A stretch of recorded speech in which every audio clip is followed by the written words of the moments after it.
those of you who thought we weren't going to talk about it, come on. It's so Spider-Man is finally back in the MCU and it's confirmed. More Spider-Man news this morning as of recording. Yep.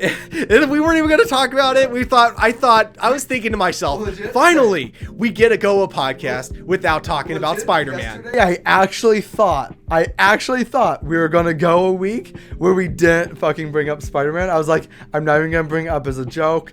I'll make a joke about the next week. Like, hey, last week we didn't bring up Spider-Man. And that should have been a topic that we should have a topic where we did bring up Spider-Man. We talked about how we did bring up Spider-Man. Exactly. That was going to be the joke. But now we can't even, because there was more news this morning. Spider-Man is confirmed to be back in the MCU. The next Spider-Man will be made by Marvel again. And Spider-Man will appear in a additional movie. One additional movie that isn't necessarily a Spider-Man movie. Yeah. And on top of all this, so one thing that was also very interesting, a very weird quote, but an interesting quote nonetheless from Kevin Feige, because it can be interpreted a couple ways, is he says Spider-Man's superpower is being able to go from one cinematic universe to another and then back again. Yeah. Which heavily implies that they'll be producing Spider-Man in both universes at once. Yeah. Spider-Man 3 might actually have some tie-ins then in the Sony Venomverse, which I guess now we can just call the Spider-Verse, because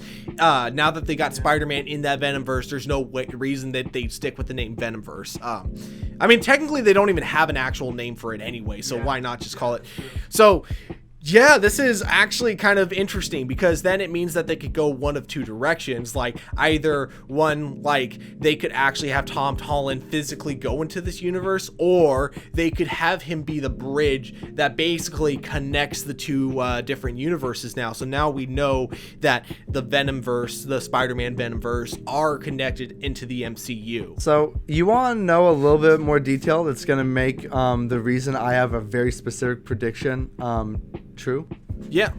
We also got a lot of hints this week that Sony is planning on making a Madam Web movie, or a movie primarily featuring Madam Web somehow. It sounds dubious to me. It doesn't sound solid to me, but it would make a lot of sense given this new news, because they could have Spider-Man appear in his next movie and introduce Madam Web in it, and then have the movie he's in the MCU tie into the fact that he's been traveling the multiverse.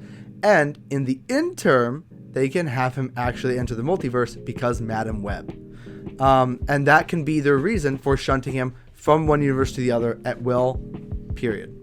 That he will just be able to go back and forth. He'll be called back and forth by Madam Web, because he's, MCU 616 Spider. A lot of people keep trying to say 616, but that's not accurate at all. MCU is something I know that has a lot of nines in it. It's like 8999999. I know, something. But they tried to canonize it as 616 with No, they didn't. That was the joke.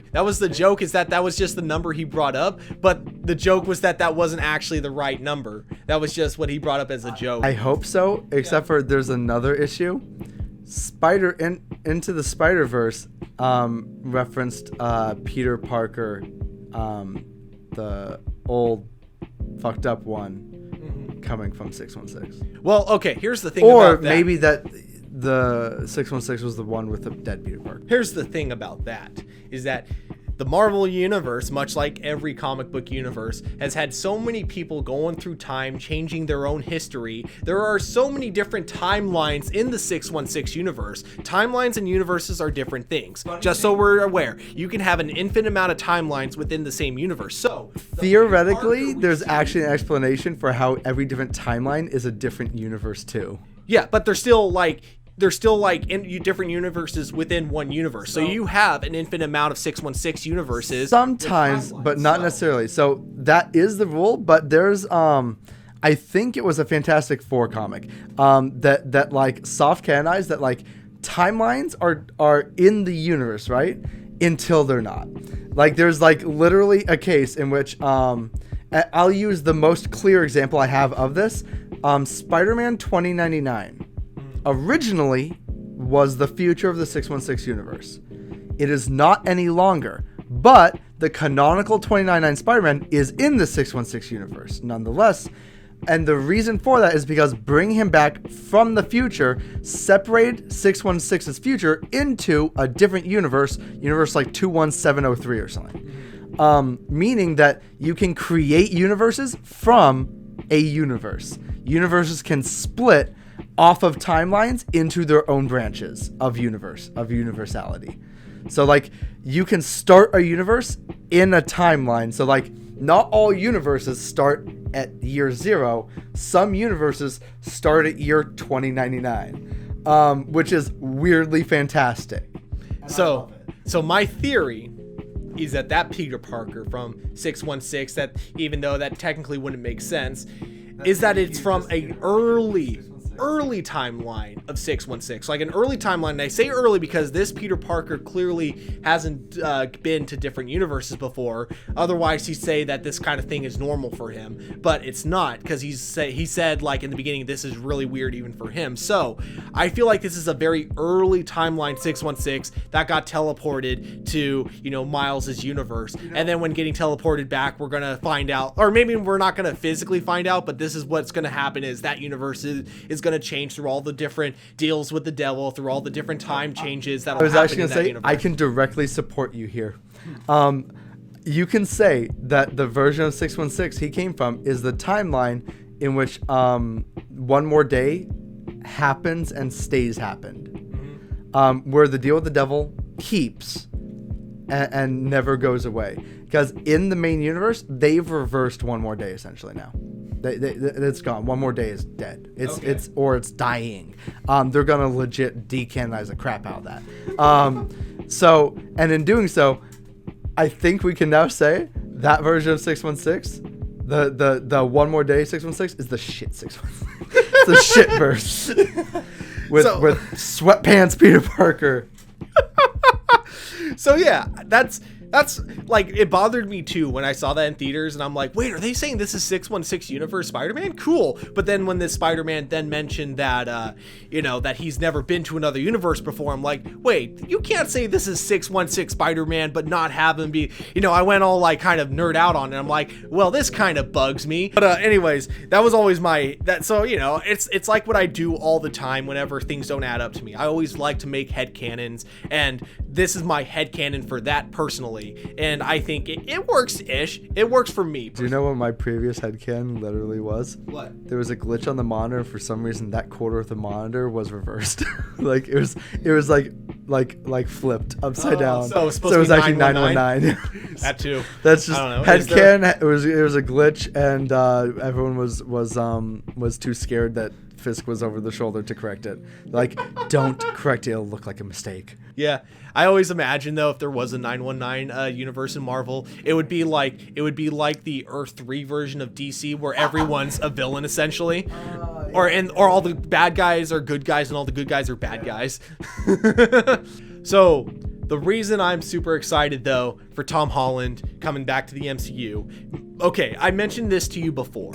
My biggest thing that bothers me is cliffhanger endings. I hate cliffhanger endings so much. Very much. Now, open endings I don't mind as much, but the ending of Spider-Man Far From Home was not an open ending, it was a cliffhanger ending. And so it went from being my favorite cliffhanger ending to my least favorite cliffhanger ending as soon as I found out it probably wasn't going to get resolved. So now finding out that he's back in the MCU for a third Spider-Man film, and that this cliffhanger will more than likely be resolved, now has me so hyped for it. Now has me like excited, knowing that if they do this last movie and it gives closure for everything, it'll probably be really awesome. And speaking of which, Marvel, if you do not give this movie closure, I will be really upset. I will put my foot so far in Kevin Feige's ass that his nose will be bleeding. I'm kidding, I will not. But please, don't end Spider-Man 3 on a cliffhanger. Do not do that. Just let it conclude. Please don't. Just let Sony have him. Just stop making. Worst case scenario, or best case scenario, you get him back, and then you can do another set of movies too. That's fine. But this one, just in the worst case scenario that you don't get him back again, which is a possibility, let it just end, please, just so I don't have to worry every time. I don't have to constantly look at my phone to see if he's coming back to the MCU or not. I just want closure, so even if he doesn't come back to the MCU, I can be satisfied as a fan that, oh, we're not going to see Spider-Man anymore, but that's okay because he had a great ending. And it's like Avatar: The Last Airbender. When that show ended, I wasn't mad when that show ended, even though it only lasted 3 seasons, because it had an amazing ending. That had like maybe the best ending of like almost anything ever. If anything, I would have been pissed if they made a season 4. So just let it end is all I'm asking you, Marvel. Let it end. So what are you excited for, or least excited? I'm excited for him to still pop up in Sony movies. So Morbius, Venom. Are they still doing Kraven? Sure, Kraven. Maybe Black Cat. I know for sure they're definitely doing Venom 2 and Morbius. Morbius is like done. And they keep saying, but then not bringing anything else up about it, that they're doing Kraven the Hunter. Yeah. And then Black Cat and Silver Sable, I haven't heard anything about that. Yeah, it's been a while since we heard news about them. But God damn it, I don't. Listen, I'm gonna be that guy. I'm that guy. Not me. Me or that guy. I'm that guy. I just don't want him in the MCU. No, that's not accurate. I do want him in the MCU. I just don't like the MCU Spider-Man. I don't like it as Spider-Man. I love it as a movie franchise. I love it as a teen comedy superhero show. I really just don't care about it as a Spider-Man movie. Far From Home was better. The end was better. It had a good scene. It had one of the best scenes in live-action Spider-Man movie history. Felt like a video game, looked like a video game, but it was still really good. The Mysterio. I figured that's what you were talking about, yeah. Which, by the way, literally looked like PS4 graphic video game. Not an insult. That shit looks really beautiful. But it didn't look live action and it didn't look real. It was CG and you could definitely tell. But I was okay with that just because it was all done with like in canon of the movie special effects. And I just realized my computer is not plugged in. I was actually really disappointed they didn't have a physical. I'm really disappointed in the Marvel Spider-Man being a digital creation. I am still really disappointed. I am saddened that their primary usage of the Spider-Man suit is CG. I think it's a tragedy that they allowed Tom Holland to have one of the best looking physical suits of all time and don't let him use it. I think almost everything about how they choose to interact with the Spider-Man actor in suit is actually sad. It saddens me. What is your conclusion to what are you looking forward to or liking about this? I kind of already said what I'm looking forward to about it, but I'm just going to say that I just wanted to make one thing clear. He doesn't speak for me. I love the MCU Spider-Man. That's it. And he doesn't speak for me. I don't love the MCU Spider-Man.